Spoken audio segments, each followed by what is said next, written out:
इसीलिए हम आज़ादी को हासिल करने में कामयाब हो गए।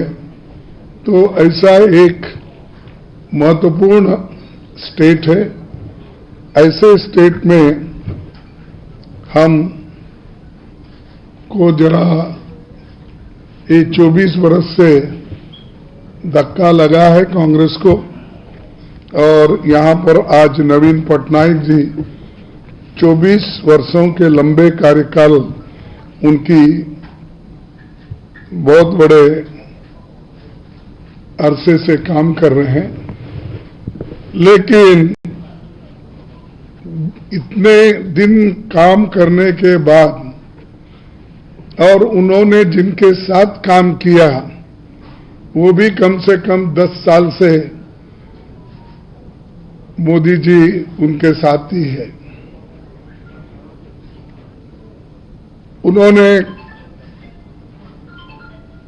इस राज्य के भलाई के लिए एक होकर काम कर रहे हैं, ऐसा हम पहले सोचे थे, लेकिन वो खरे नहीं उतरे।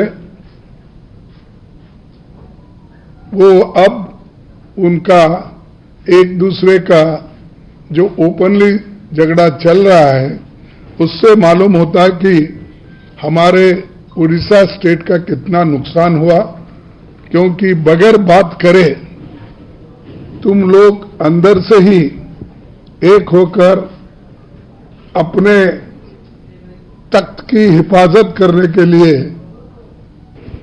दूसरा बेतहाशा महंगाई है।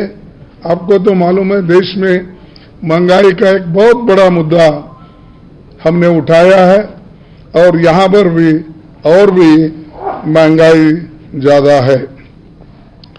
उड़ीसा की पहचान सस्ते मजदूर मुहैया कराने वाला राज्य के रूप में जाना जाता है। उन्होंने बना दिया, वो सब ये लोगों ने बना दिया। यहां पर इतना नेचुरल रिसोर्सेस है, और यहां का रिसोर्सेस बाहर जाके बड़े बड़े कारखाने बनते हैं, बड़े बड़े यानी एम्प्लॉयमेंट मिलने के जो आसार बाहर होता है, यहां पर वो नहीं मिलता। इसको अगर दूर करना है तो हम ये दोनों सरकार को बदलना होगा। और तीसरा, खास करके ये चिटफंड और खनन घोटाले के कारण उड़ीसा सरकार की पहचान एक भ्रष्ट सरकार के रूप में है।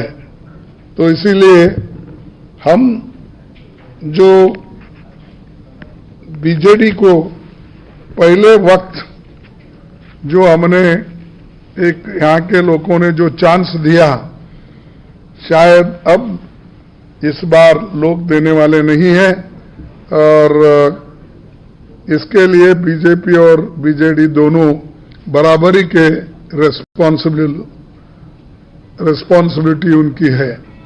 और तीसरा, युवाओं में भीषणतम बेरोजगारी तो बढ़ रही है, लेकिन इधर उन्होंने कोई ध्यान नहीं दिया।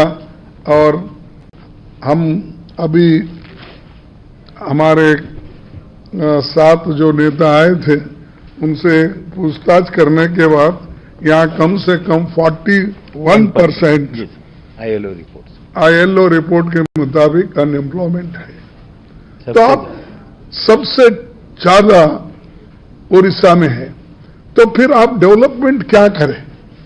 24 साल एक आदमी एक जगह एक स्थान पर अगर बैठता है, अपने लोगों की चिंता अगर नहीं करता, 41% अनएम्प्लॉयमेंट रखता है, और फिर भी लोगों से वो वोट पूछते हैं, तो किस मुंह से वो पूछते हैं मुझे समझ में नहीं आ रहा। और इनको साथ बीजेपी तो और भी रिस्पॉन्सिबल है, क्योंकि यहाँ के लोगों को तो एक अलग ढंग से उन्होंने बोल बोलकर अपने मदद करने का तो छोड़ दिया और यहाँ पर कोई मदद ही नहीं किया, सिर्फ उनके चीफ मिनिस्टर के ऊपर छोड़ दिया। लेकिन चीफ मिनिस्टर और दोनों मिलके इस अपने उड़ीसा का मैं क्या कहूं कि उड़ीसा को बर्बाद करने में इन दोनों का हाथ है। तो हम ये चाहते हैं कि हमारी सरकार, गठबंधन की सरकार, हम जो एक लड़ाई लड़ रहे हैं, ये तो लड़ाई इसके लिए है कि डेमोक्रेसी को बचाने के लिए, संविधान को बचाने के लिए और एक होकर इस देश को रखने के लिए, और तीसरा कि जो आज कल हेट स्पीचेस करके समाज में जो डिवीजन कर रहे हैं मोदी साहब, तो उसके खिलाफ भी हमारी लड़ाई है। और ये बहुत से माइनिंग और अदर जो भी नेचुरल रिसोर्सेस है, उसकी यहाँ पर बहुत लूट हो रही है। और बड़े बड़े जो भी प्लांट्स बने, कुछ भी बने, तो पहले के हैं, इनके तो कोई इसमें हिस्सा नहीं है। तो ये मैं इसलिए कह रहा हूं कि जब आदमी को एक अपॉर्चुनिटी मिलती है तो वो अपने राज्य के हित में काम करना चाहिए। और उसी ढंग से मोदी जी जो आज हर जगह जाके बोल रहे हैं कि मैं 400 पार सीट ले रहा हूं। अरे 400 पार कहां लेते हैं? आप तमिलनाडु में हैं, आप केरला में हैं, आप कर्नाटक में 50-50 हो रहा है और महाराष्ट्र में 50-50 हो रहा है, और आंध्रा में तुम्हारा कोई नहीं है, वहां पर तो जगन बैठे हैं, और तेलंगाना में ये लोग हैं। कर्नाटक, तेलंगाना, ये अपना केरला, तमिलनाडु, आप कहीं भी नहीं है वहां पर। और यहां पर जो ज्यादा से ज्यादा सीटें पहले हमारे इनको मिलते थे, अपना पटनायक जी को, अब यहां पर भी वो